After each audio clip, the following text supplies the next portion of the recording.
Hello everyone, CrystalFissure here. Welcome back to another new Spyro Reignited Trilogy video. Today we are here to talk about more and more stuff every day. It's getting ridiculous. Not that I shy away from it. I'm very excited to be seeing so many pictures and stuff come out.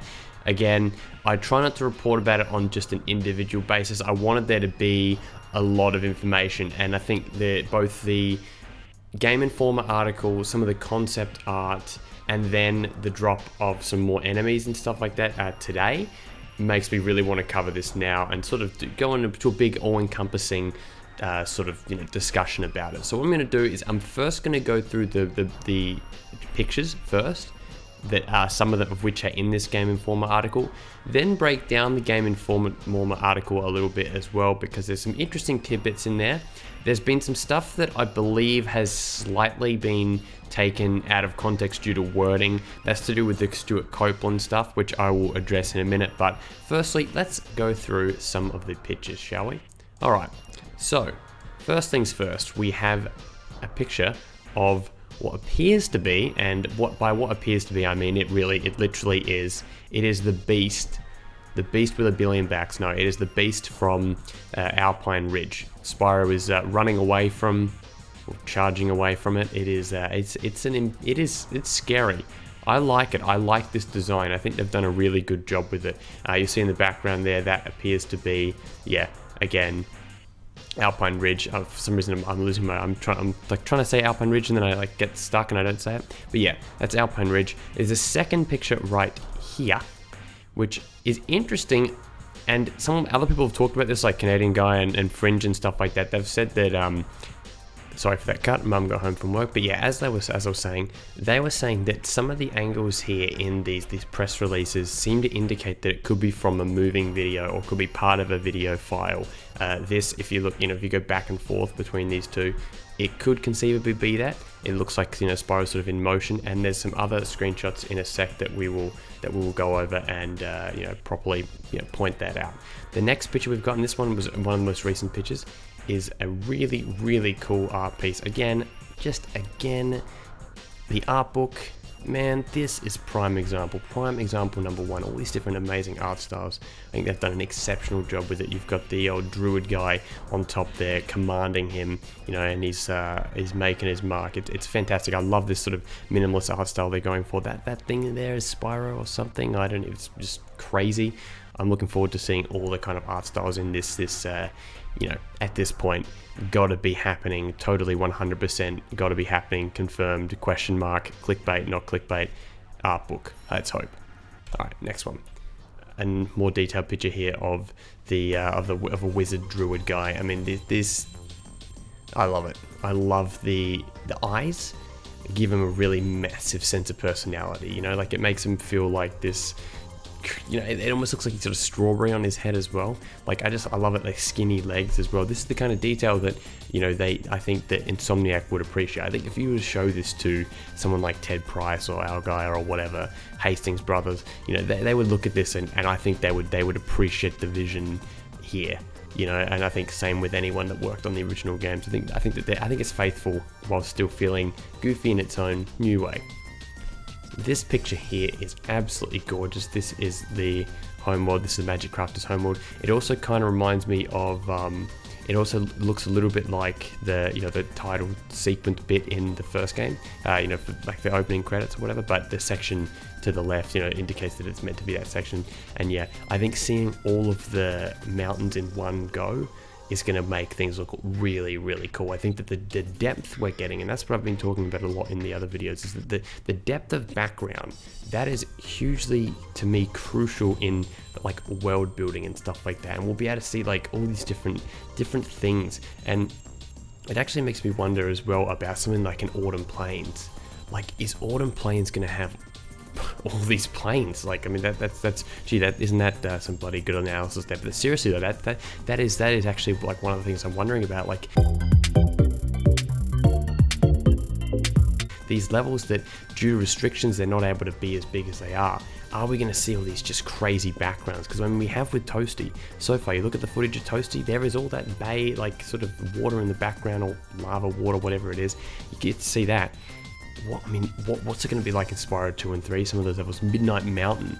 Are we going to see like all these other mountains surrounding it and stuff like that? These are the questions that I cannot wait to find the answer to. I am seriously looking forward to it. Then we have here another screenshot. This is from Ice Cavern, and it's very interesting. It's Spyro flaming one of these Norks here, which apparently these guys are real perpetual victims here. Always seem to be the brunt of the attack. This is another second of the third attack on these guys. It's very unfortunate for them. This shot as well. Look at how if you go back between each shot, right, it's almost like it's in motion, then it changes camera angle and stuff like that. But yeah, I love the detail. I love all the stuff in the background and stuff. I think it's going to be excellent. And you'll notice that they talk about this in the article, that you're actually able to melt some of the ice and snow and stuff like that. And that's a great sort of adaptive environment that, obviously you would not be able to do as easier on the PlayStation 1. Then we have this, and this is one of my favorite pieces of art so far, just because I think that if you look at the texturing sort of thing on the bricks, they just look phenomenal, don't they? They look absolutely unbelievable. I think it's such a cool picture. I would have that as that was blown up fully. I'd have that as a wallpaper.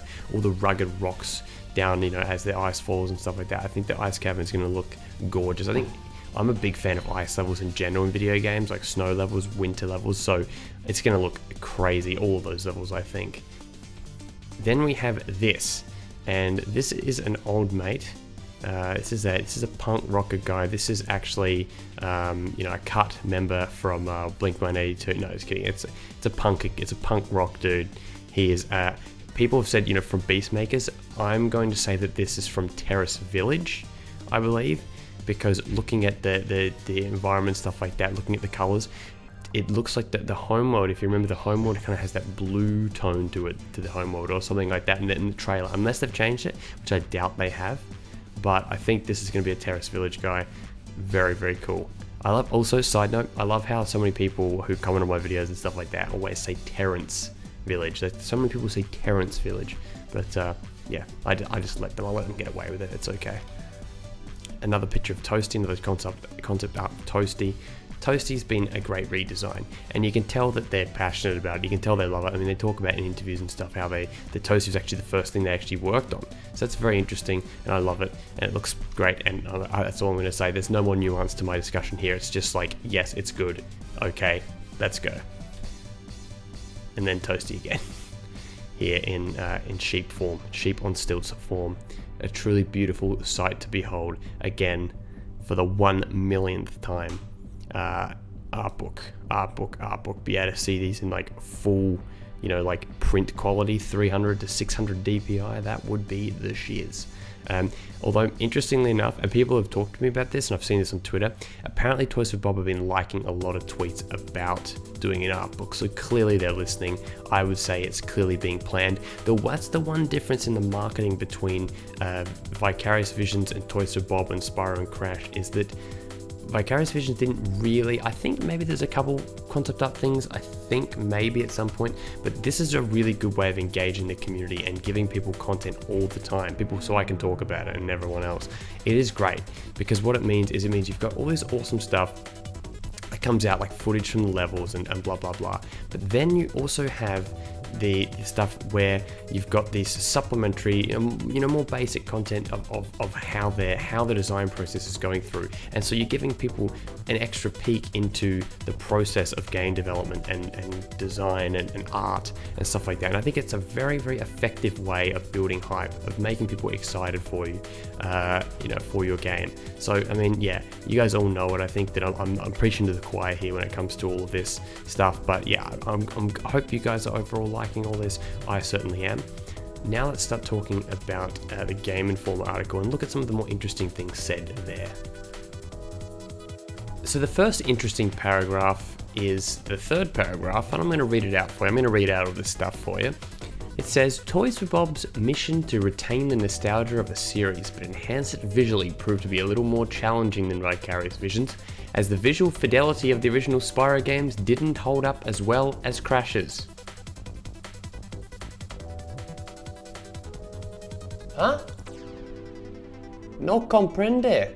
No fucking comprende. that does not make any sense. That is actually not true. They say the narrow play space of the Crash titles allowed for more detail to be included in the environments, whereas Spyro's worlds were more open and less defined. I get what they're trying to do this to put over Toys with Bob, and this is nothing against Toys with Bob in any way.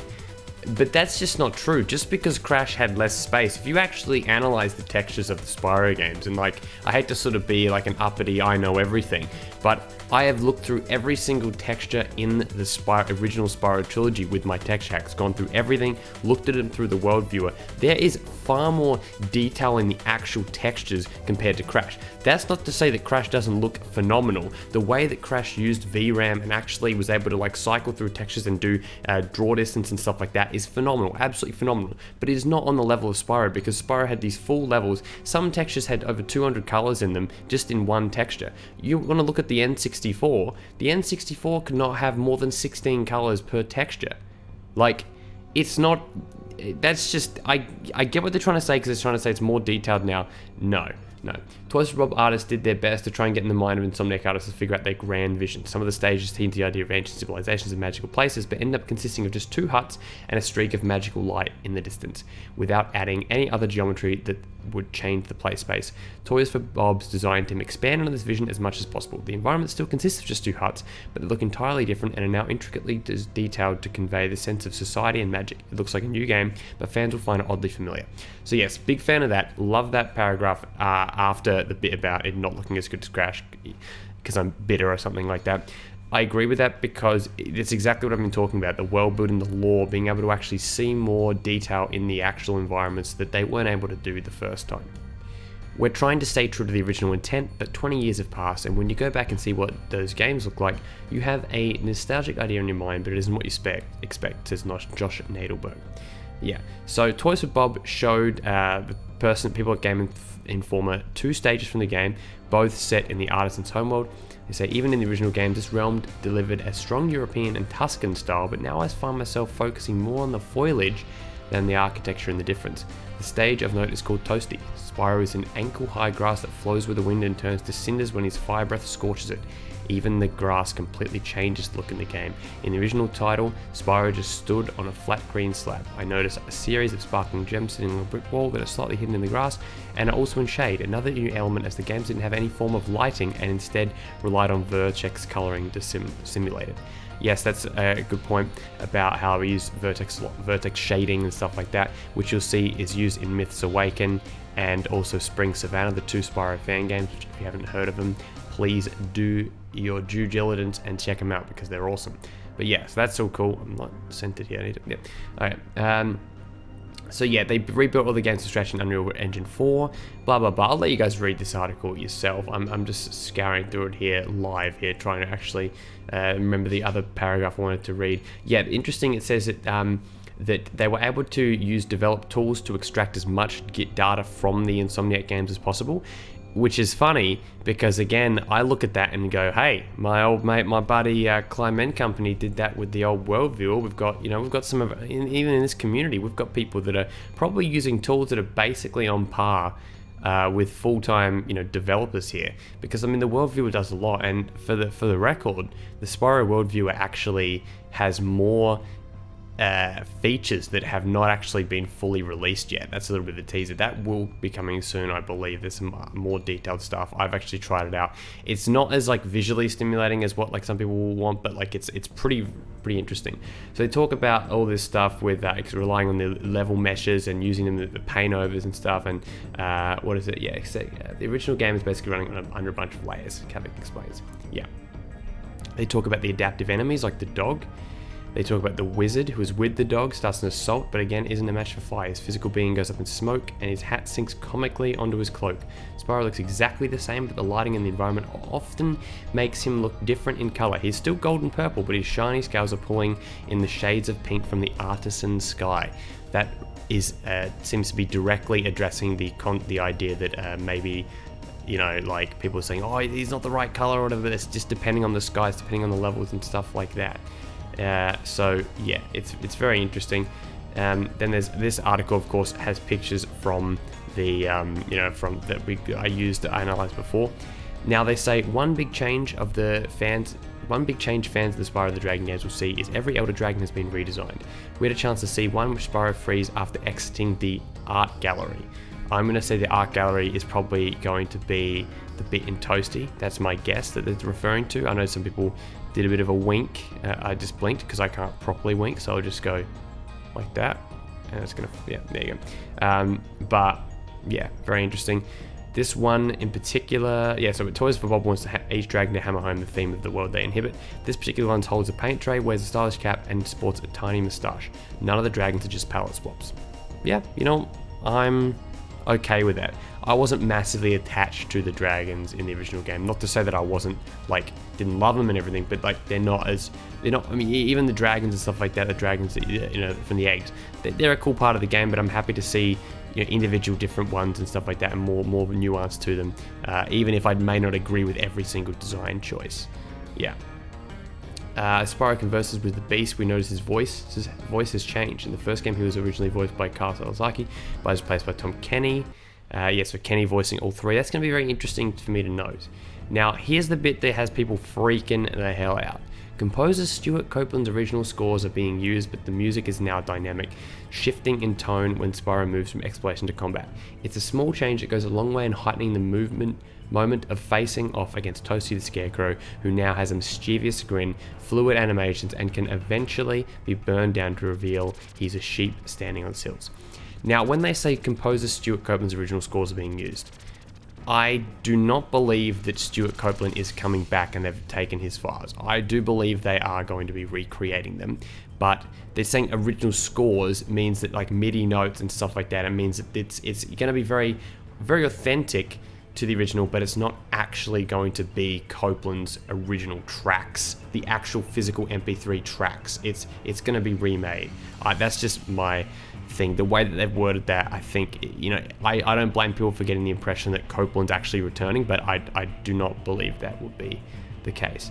And then they talk about Stone Hill and stuff like that. Sheep turns into a butterfly that is chased and consumed by the coloured firefly. Yes, Sparks looks a little different thanks to him having arms and legs, which he uses to express himself more. So yeah, they were impressed. This is Andrew Reiner, whatever, talks about this article. He's the executive editor, and yeah, he's pretty positive about it. So that is the article there. I hope you enjoyed me sort of reading through bits and pieces of that. I think it's yeah, it's great that the Game Informer got to do a preview of this. I really do hope we get to have a demo at E3. Unfortunately, I'm not going to E3. If I was like a eBagger or something like that, like stream, I would have done like some stream or something like that. Raise me money to go, but I can't ask you guys to do that. All I ask for is your patronage, not on Patreon, but viewership and comment. I'm very, very appreciative to everyone that's watching. It's been fantastic. I'm just so glad to be covering all this stuff. This is what I've been doing since, you know, when I started YouTube back in 2009. You know, I was like dreaming for new stuff, and, you know, I was discovering Spyro again. Hey, look, there's Louis. Hey, Louis, what are you doing? Louis, what's this? Come on. Louis, what's this?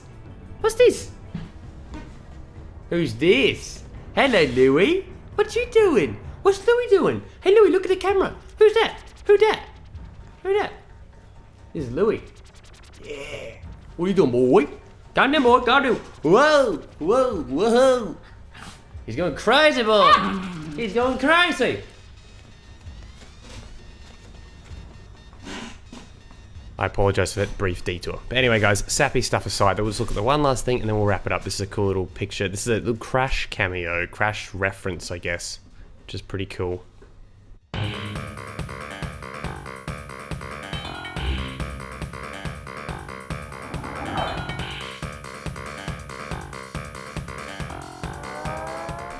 So yeah, guys, I hope you enjoyed the video. Thank you very much for watching. Hope you appreciated it. Hope you liked it. If you disliked it, tell me and I'll fight you in the comment section. And yeah, we'll be back with more Reignited stuff in the very near future. Goodbye.